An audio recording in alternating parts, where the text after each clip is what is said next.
I was raised by Ethan Foster, so when he asked me to take the fall for Olivia Scott, I didn't refuse. He told me to serve my time properly, and when I got out, he promised to marry me. 3 years later I was released from prison. That same day, Ethan had prepared a grand wedding for me, right in front of countless guests. But instead of walking down the aisle, I stood on the highest bridge over the river and jumped. Uncle Ethan. This time I didn't want to marry you. 3 years had passed in the blink of an eye. The entrance of the River City Police Station remained as solemn as ever, its 2 stone lions standing guard, symbols of justice and fairness. Snowflakes drifted down just like they had on that winter night 3 years ago.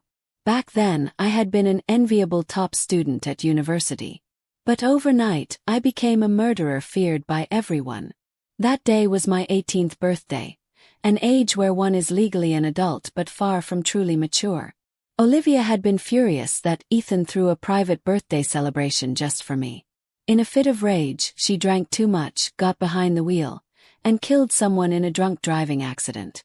By the time Ethan and I arrived at the scene, all we saw was the lifeless victim lying in a pool of blood, and Olivia kneeling on the ground, her hair disheveled, panic written all over her face. She clung tightly to Ethan's pant leg, sobbing like a child. "Ethan, what do I do? What do I do? I didn't mean to. I didn't mean to," she kept repeating. Even now, Olivia still refused to acknowledge her mistake. She kept pointing at the victim, shouting furiously, "It wasn't my fault. He ran into my car. He was crazy. He deserved to die." "Shut up." A loud slap echoed in the air. Ethan struck Olivia across the face, finally silencing her hysteria for a brief moment. Her eyes locked onto mine, and a deep sense of unease settled in my chest. Then, as if flipping a switch, Olivia suddenly changed her attitude. Her voice turned weak and pitiful, tears welling up as she threw herself into Ethan's arms. "Ethan, I was wrong. I really know I was wrong. Please, please help me.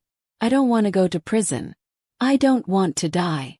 Ethan pinched the bridge of his nose, clearly exhausted, but his hand never stopped gently patting Olivia's back, silently comforting her. After a long pause, as if making a difficult decision, he finally spoke. "Olivia, you made a mistake. You have to face the consequences." She froze. Disbelief flashed across her face. "What? You want me to go to prison?" Ethan hesitated. His voice was heavy with fatigue as he said, "Turn yourself in. I'll do everything I can to compensate the victim's family. I'll make sure your sentence is as short as possible. I promise." But Olivia pushed him away. Her voice rose into a shriek. "No. No way. There are other ways. You just don't want to save me." "Olivia, be good." Ethan reached out to pull her back, but she pushed him away forcefully. "No. If you really wanted to save me, you'd find a better solution. Why should I go to prison?" Since childhood, Olivia had been spoiled like a princess, never having to suffer. To her, prison was no different from a death sentence. No matter how much Ethan tried to reason with her, she refused to listen. The Scott family had done Ethan a great favor in the past, so when it came to Olivia, he had always been lenient. Whatever she wanted, she got. Then Olivia's gaze shifted to me, and I felt a wave of dread wash over me.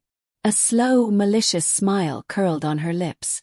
"Ethan, who said there's no other way?" she said, her voice dripping with satisfaction. Ethan frowned. "What do you mean?" "Let Camille take the fall for me." "Problem solved," she pointed at me as she spoke. Ethan's voice roared with anger, cutting her off before she could finish. "Do you hear yourself? She's your niece." For a moment I felt relieved. I thought Ethan would never agree to such an unreasonable demand. But Olivia, holding her swollen cheeks, sneered. "That's nonsense. She's not my cousin. She's just some stray you picked up off the streets. You dressed her up like a rich girl, but do you really think she wants to be your niece?" Ethan's expression darkened. "Camille, is what she's saying true?" At that moment I looked at him, unable to speak. I loved Ethan Foster. not just as an uncle.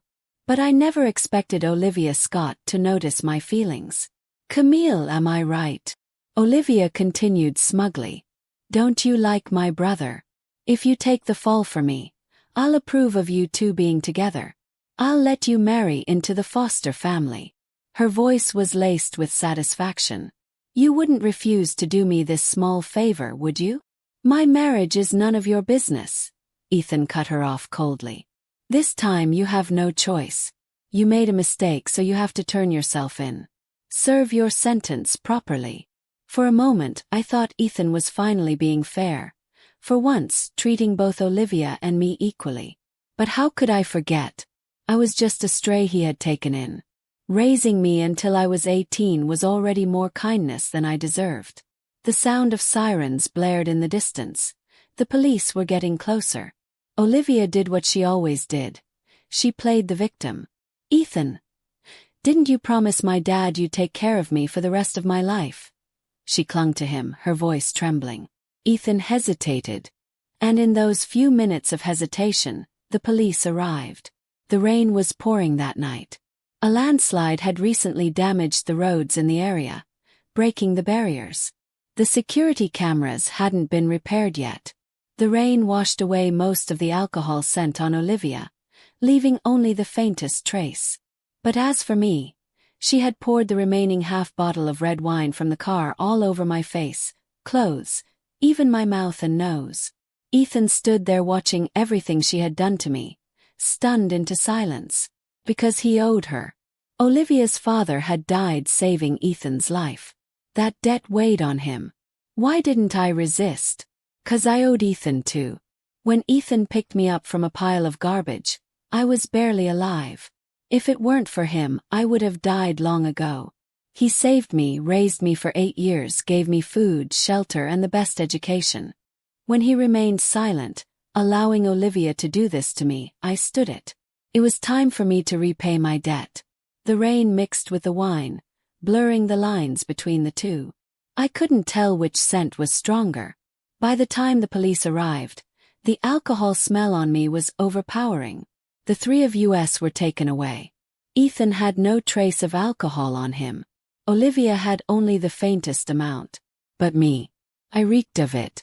Based on the evidence, I was the most suspicious. No one spoke up for me. And since I confessed to drunk driving myself, there was no saving me. Ethan hired the best lawyer for me. I don't know how much money he gave the victim's family in the end. But I was sentenced to 3 years in prison, at an age when I was still not fully grown. In the very year I turned 18, cold handcuffs locked around my wrists. All my panic, all my happiness, all my love and heartbreak, everything shattered in an instant. I became a young murderer feared by all. Finally one day Ethan came to see me. "Camille, serve your time properly," he said softly. "When you get out, I'll marry you." That day he leaned in and whispered in my ear, "I'm sorry. This is my debt to you." Perhaps it was guilt. After that visit he never came again. For 3 years he never looked for me. And now, as I was finally released, he was here to pick me up. It was the first time we had seen each other in 3 years. "Camille, I'm taking you home," Ethan said, reaching for my bag. Inside were just a few pieces of clothing, the same ones I had worn the day I was imprisoned. The bag itself was the one he had bought for me 3 years ago, the one I had carried when I was taken away. Now it was filthy and tattered. Ethan had always been a clean freak, but for once, he didn't seem to mind. We walked to his car. Out of habit, I reached for the back seat, but he grabbed my wrist. "Camille, sit in the front," he said softly. I hesitated, glancing at the passenger seat. That seat used to belong to Olivia. Gently I pulled my hand away, then opened the back door and slid in, placing my hands neatly on my lap. Ethan leaned slightly toward me. "It's been a long time, Camille. You don't call me brother anymore." I used to take advantage of how kind he was to me, deliberately mimicking Olivia and calling him brother too. It made my hidden feelings for him feel a little less wrong. But I only dared to call him that when Olivia wasn't around. The rest of the time I called him Uncle Ethan.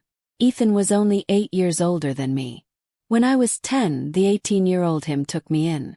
And at 18, on the night of my coming of age, I repaid his kindness by going to prison in Olivia's place. Sometimes I felt like fate was playing a cruel joke on me. I clenched my fists, forcing myself to swallow the bitterness rising in my throat. I was young and naive before. I understand things now. Ethan didn't say anything. We sat in silence until we reached the house. He opened the car door for me and helped me out. Ever the gentleman. "Welcome home, Camille." As I stepped into the villa, I noticed the red lanterns hanging outside. It hit me then, it was already the new year. Ethan's parents had prepared a lavish meal, and the table was filled with dishes. Throughout dinner they kept adding food to my plate, their enthusiasm overwhelming me. I wasn't used to this kind of warmth. My hands trembled slightly, and my chopstick slipped from my grasp, falling to the floor. See. A person who's never seen the world before, spent 3 years in prison and forgot how to use chopsticks. Olivia scoffed from across the table. "Shut up. If you don't want to eat, get out." Ethan snapped coldly. For the first time he defended me against Olivia. But I didn't feel touched. Only bitter. I must be sick, I thought.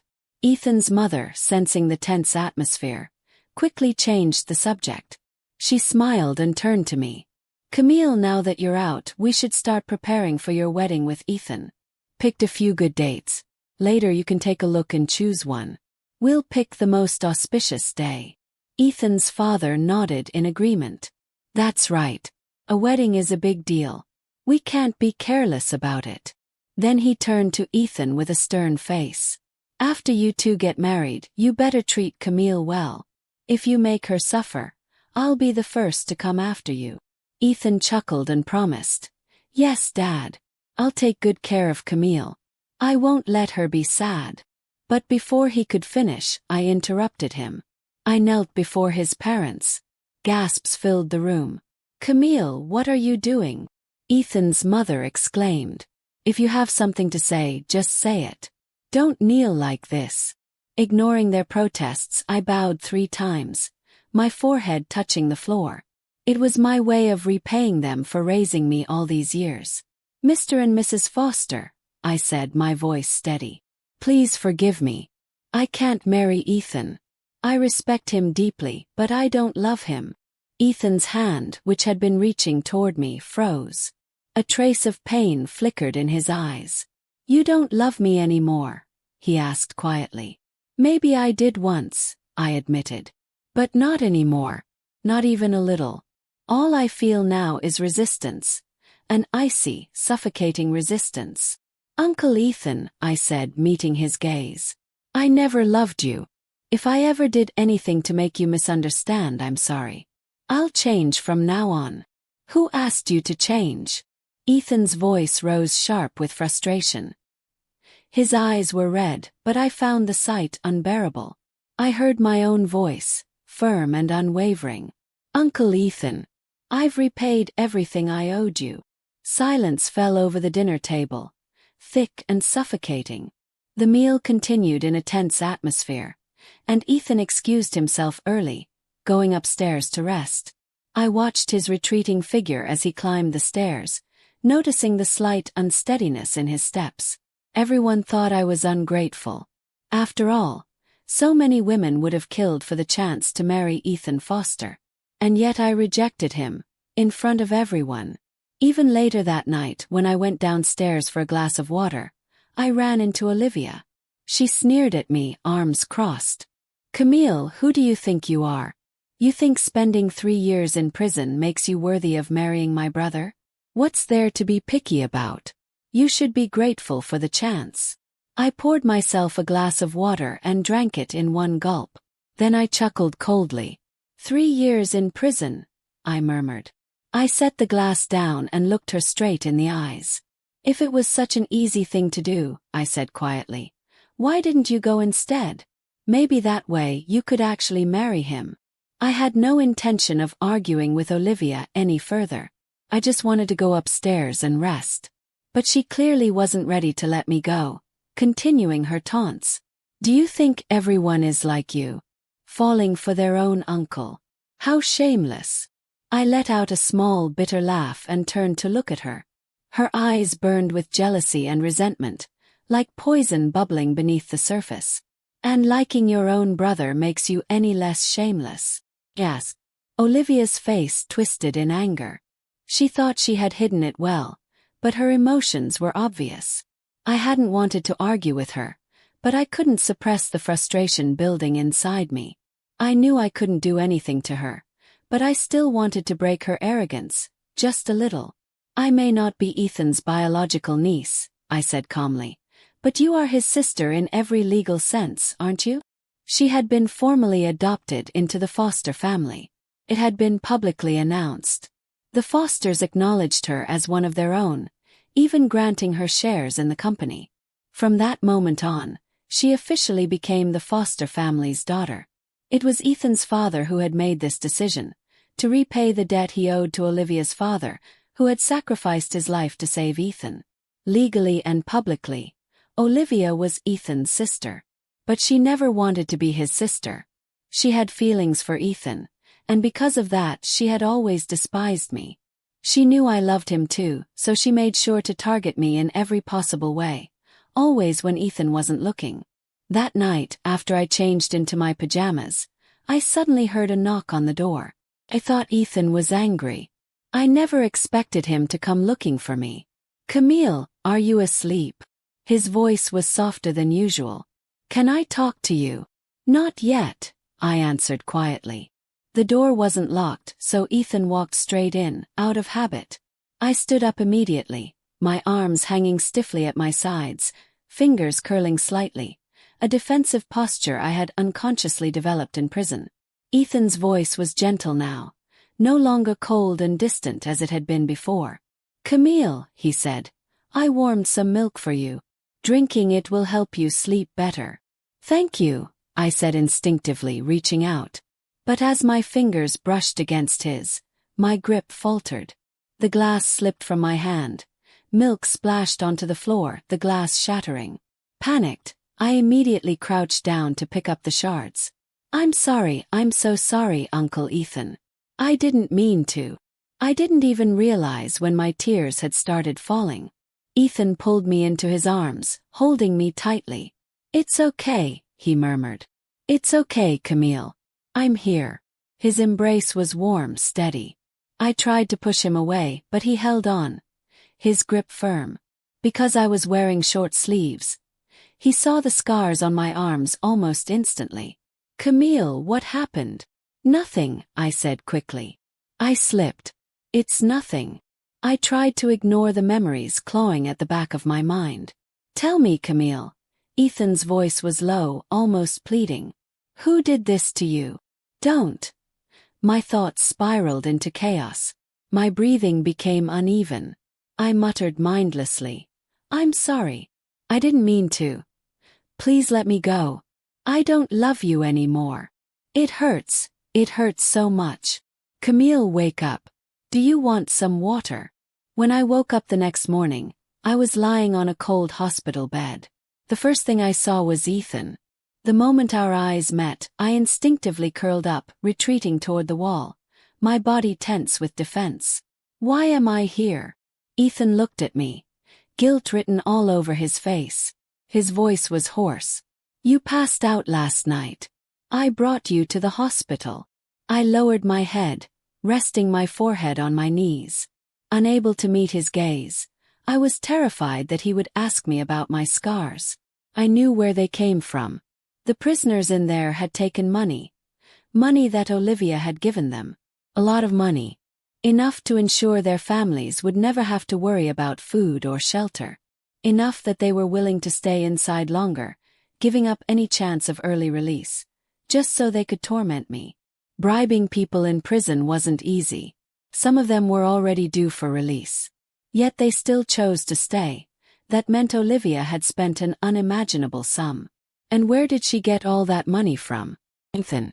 She could only use so much of her personal funds for anything more. She had to take it from him. I wanted to believe that Ethan wouldn't allow something like that to happen to me. But when everyone in there mocked me, accusing me of being shameless, of loving my own uncle, my will was slowly crushed, over and over again. I tried to convince myself that Ethan didn't know. But with each passing day that he never came to see me, my hope faded into despair. And now, his words shattered everything I had believed for the past 3 years. He looked at me, with guilt in his eyes, and said, "Camille, sorry. I didn't know Olivia did so many terrible things to you. Don't worry. I won't let a single one of those people get away with it. I've already reported everything to the police this morning. Olivia has been taken away. And as for the people who tormented you in prison, they'll never see the outside world again." I stared at him, stunned. "Uncle Ethan, you didn't know?" My voice was hoarse. "I thought you did. Then why didn't you come see me? Not even once." Ethan reached out as if to take my hand, but I instinctively stepped back, avoiding his touch. His expression dimmed, and his voice carried a hint of helplessness. "Camille, I would never do that to you. But you never came." For the first time, I voiced the question that had been buried deep inside me for 3 years. Pain and guilt filled his gaze.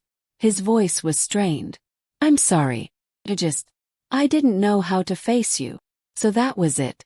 But it didn't matter anymore. There were things I still needed to do. I didn't want to dwell on this painful conversation any longer, so I changed the subject. Uncle Ethan, when can I be discharged?" Seeing that I was no longer pushing him away, a faint smile appeared on his lips. "You can leave now," he said gently. "You just got back and you don't have many clothes. Let's go shopping. I'll take you to the mall." I hesitated for a moment before nodding. "All right. I do need a few things." He took me to the largest shopping center nearby. Normally, Ethan wasn't fond of shopping. But today he was unusually patient. Every time I so much as glanced at an outfit, he had it packed up and bought immediately.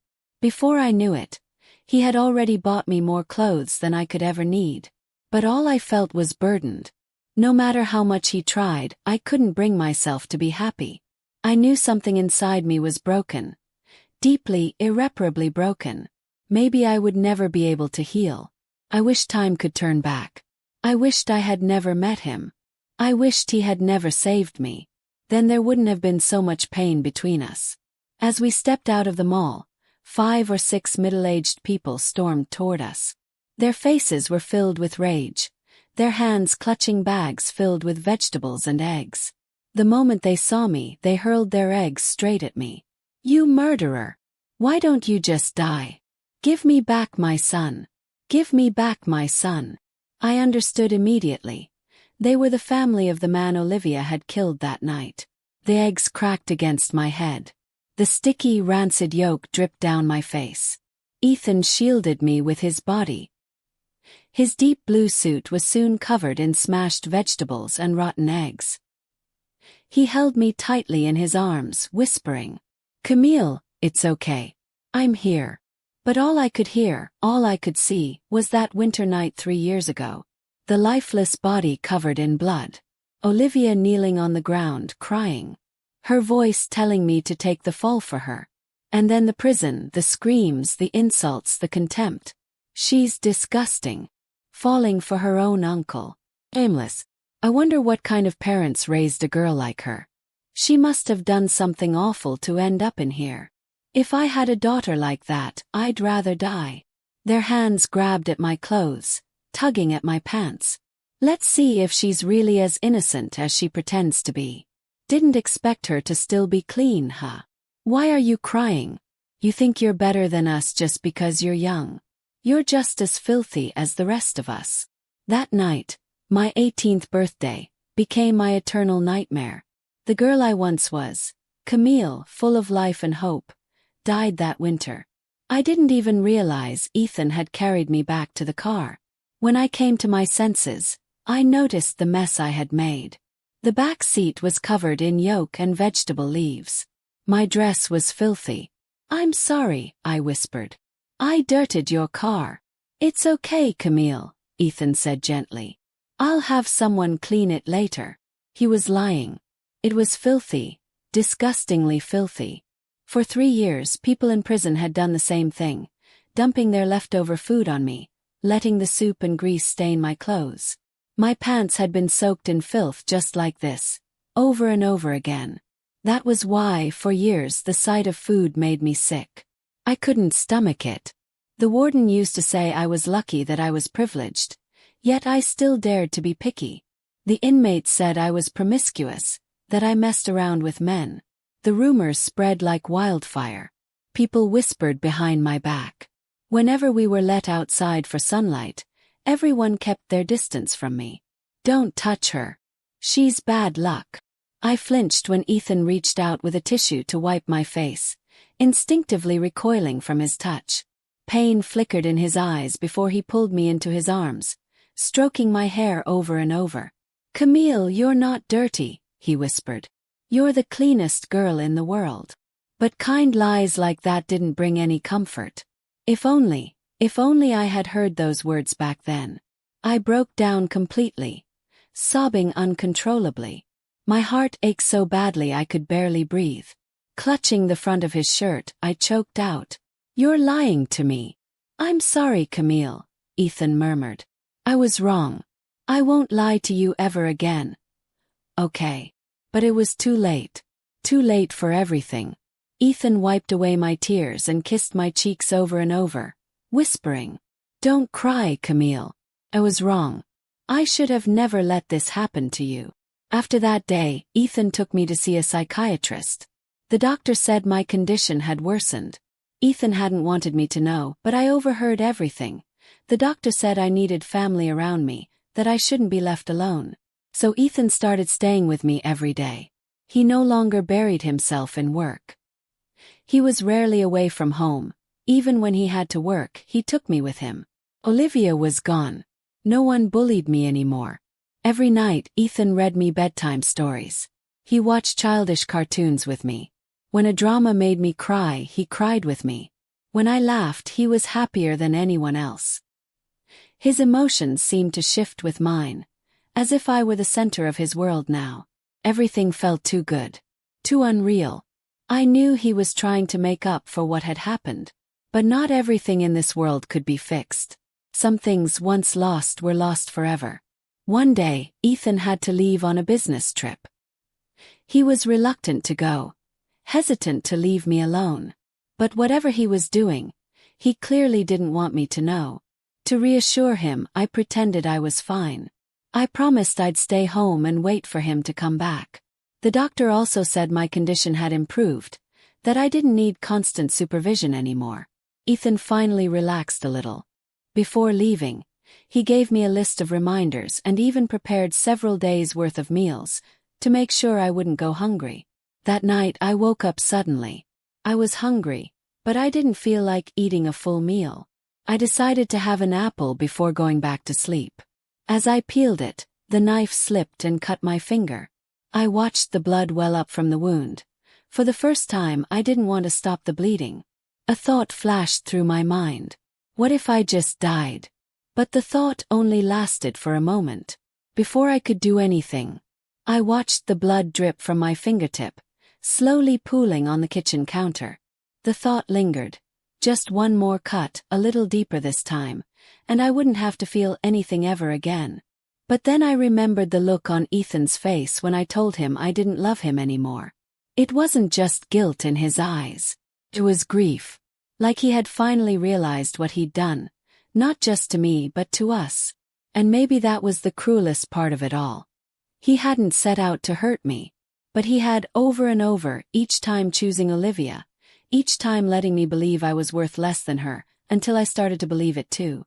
I dropped the knife into the sink, the clatter echoing through the empty house. That night I packed a small suitcase. Just a few clothes, a notebook, and the only photograph I had of myself before prison. The one where I still looked like me, not the ghost they turned me into. I left the house without looking back. Ethan returned the next morning expecting to find me curled up on the couch, lost in another cartoon or pretending to sip warm milk. Instead, he found a note on the kitchen table. "Thank you for everything. But I'm not yours to fix."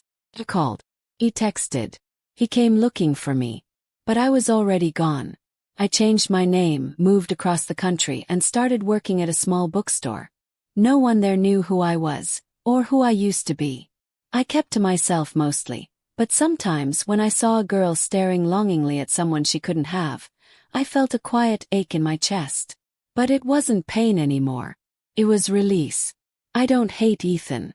And I don't hate Olivia either, not really. She got what she deserved eventually. The truth about her crimes came out, and the life she once lived slipped through her fingers like sand. As for Ethan, he never married anyone.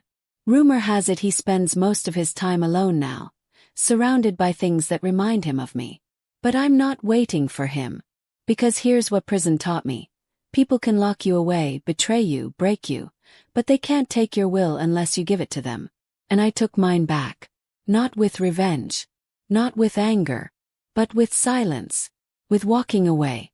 And with finally learning how to live. For myself and no one else.